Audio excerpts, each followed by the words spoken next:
Why do you think those who are of the opinion that, well, they think PDP should be out, have that mindset? Well, in politics, everybody wants to win power. I mean, you were set up political parties to win power. Let me also say this. One of the things I think you should commend PDP for is the fact that it allowed an environment for a robust opposition to emerge. If only for that reason. They allowed it? Of course. Look, the government in power could have done a lot of things to scuttle it, but it allowed it, encouraged it. You have a vibrant media. You don't think it was a slip? You know, it could be a slip. No. You see, if you look I'll tell you why I say yeah. so. I'm looking at comments. First, when I started, so many kinds of comments coming from your camp. I'm talking from your party. Well, don't worry, these are people not to take so seriously. And sometimes, even on this platform, someone came here and said, oh, you know what? I pray they should just pick General Buhari because we have a recipe, we have the template to defeat him. But at the end of the day, we just realized that well, it would seem as if your camp became so jittery that, look, wait a minute, we just made a mistake. We just allowed this slip us by. I don't think so. You see, if you look at, don't look at the emergence of robust opposition as an isolated event. Yesterday you had a federal high court giving a judgment against use of the military. You had cases against the federal government. You also have very robust media. The media in Nigeria, I think, is the first in the world, because this is an environment where you could say anything you want to without anybody harassing you. So what you therefore see in a robust opposition is part of that global environment to ensure that people have freedom. And for me, the fact that you could come together as a party, a lot of people in the opposition actually came from PDP, and so what you find in terms of, if you look at the genetics of what they do, they actually genetically linked to PDP anyway in thinking, in their programs. Look at the manifestos, they more or less, they're PDP manifestos. If you really want to choose in terms of ideological positions, you pick PDP, because every other thing you see in the other parties is just a caricature of what you get in PDP.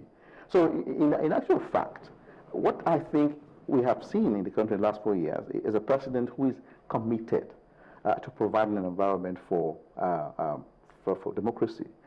I think he wants to leave a legacy of a democratic nation. That is why you have this kind of... Federal government has the resources to scuttle such a robust opposition. It can, but it didn't.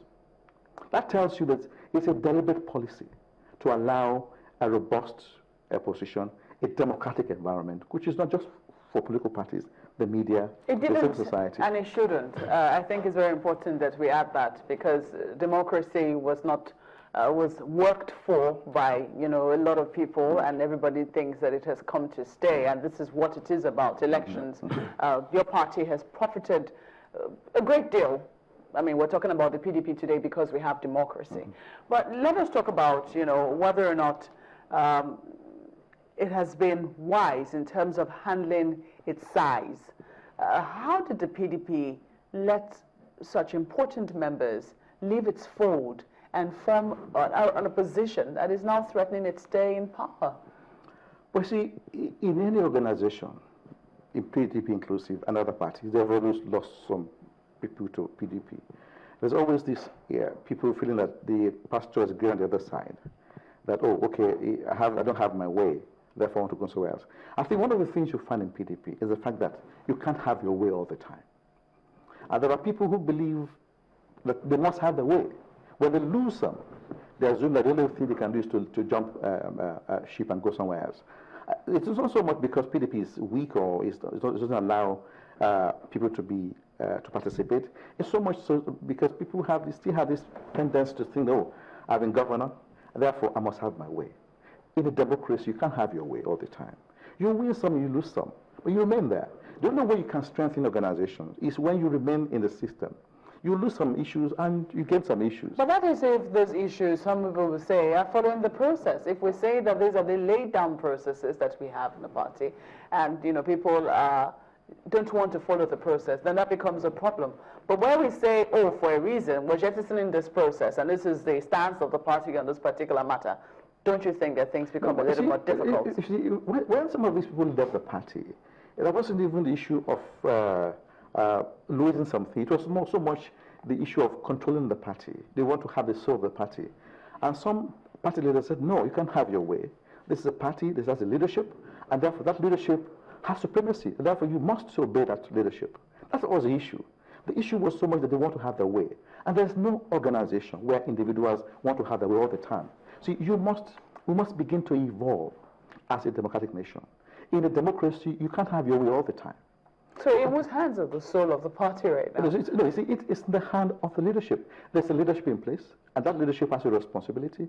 And at the time some of these people left the party, it was so much that some people want to control the party the way they wanted, and the leadership said no. So for me, even where they went to, they had problems. Because you cannot have this arrogance of power, arrogance of saying we are there, we're the one who will determine things. No. Democracy is about individual participation. If you lose, remain. You can always have your way some other time. Yeah. And for me, and that is some where... Some people say if you lose fairly, that if the process, if you can see that you lost in a very fair situation, you actually did contest something and you lost and it was clean and clear. But fairness is a relative term. See, for example, you may lose some things from your own perspective.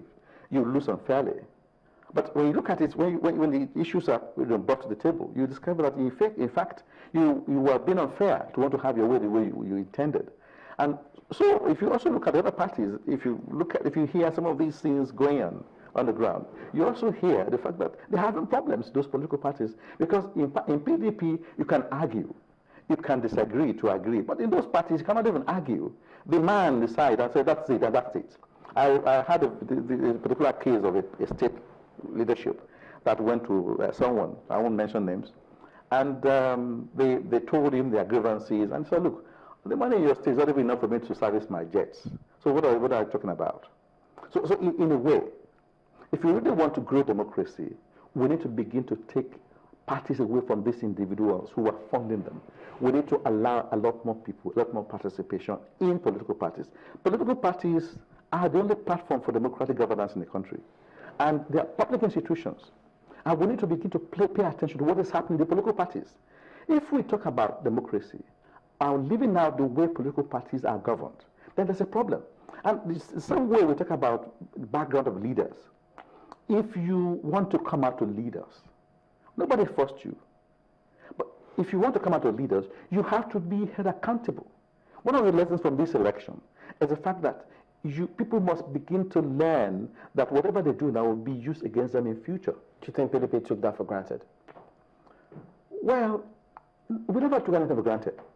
PDP never does. See, we take everything serious in PDP. That is why, despite all the challenges, despite the fact that we have this robust opposition, which we're very proud of,